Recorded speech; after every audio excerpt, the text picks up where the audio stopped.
What's up? Welcome to Wine School. I'm Eric. Mike is not with me today because I'm on assignment here in beautiful Lima, Peru. My guest today is this guy over here. Today I want to talk about Pisco, but before we get into that, our sponsor today is Yoga Retreats in Panama, yorepa.com, yorepa.com.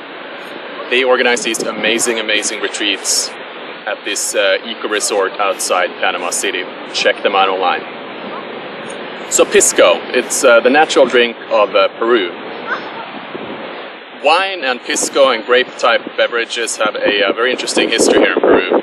It was first introduced back in the 1550s by Spanish conquistadors who brought grapes over from the Canary Islands and started planting them here in southern Peru. As they did that, they used the excellent quality grapes to make wines from. But what was left over, i.e. the shitty grapes, they basically decided to give those to the farmers. The farmers, however, realized that they could use these grapes to make this brandy-like liquor, which they did. And at first the Spanish didn't care much for this, they considered it a lesser beverage. But after a while, sailors from ships going across the ocean between Spain and the colonies found this beverage and named it Pisco. The reason they named it Pisco was because the only place they could buy it was in the port of Pisco in Peru. In the 18th and 19th century, this beverage was immensely popular among sailors and workers. But after a while, rum actually came along, which was both cheaper and also smoother flavor, and Pisco fell out of fashion. It did, however, make a little bit of a reappearance during the gold rush in California, where Peruvian miners brought it up and introduced it to people up there. There's quite a bit of confusion regarding Pisco and the grapes that are used for it, because over the years, so many different grapes have gone into Pisco that it's a little bit difficult to tell what Pisco really tastes like. The flavor and texture may vary very significantly between different types of Piscos. So the authorities a little while back decided to essentially regulate what Pisco is and categorize Pisco into 4 different categories. The first Pisco is pure Pisco, which is a single varietal. It's based on the Quebranto grape typically. It's also meant to be consumed on its own, not even ice, according to the purists, and enjoyed just like that. Second is aromatic, which similarly is a single varietal, but this one is based on the Muscat grape typically. The third category is alcoholado, which is a blend of actually several grapes.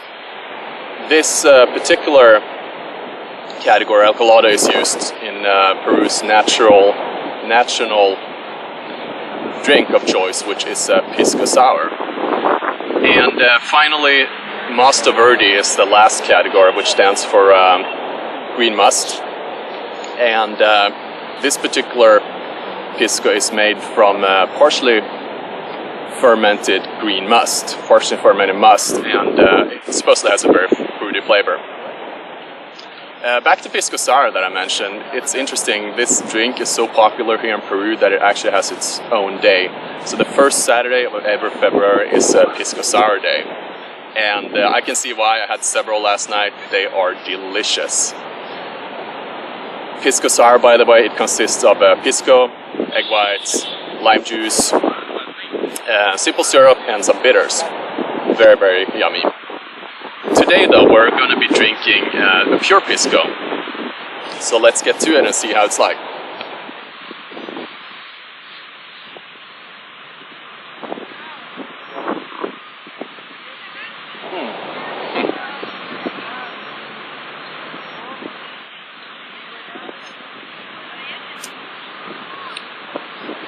Very interesting.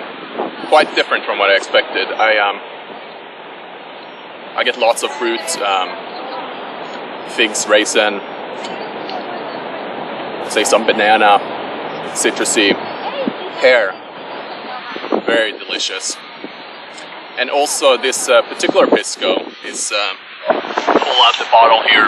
It's called El Sarque, which is again based on the Quebranta grape, and it's an 84 proof. And for being an 84 proof, it's a very, very smooth beverage.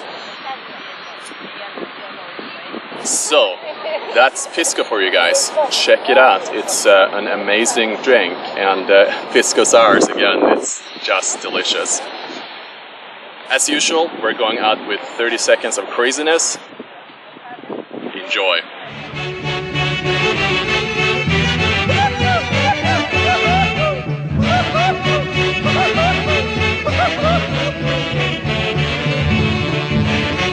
Con humildad, sencillez y mucho amor, llegamos más y más a tu corazón. Super sensación de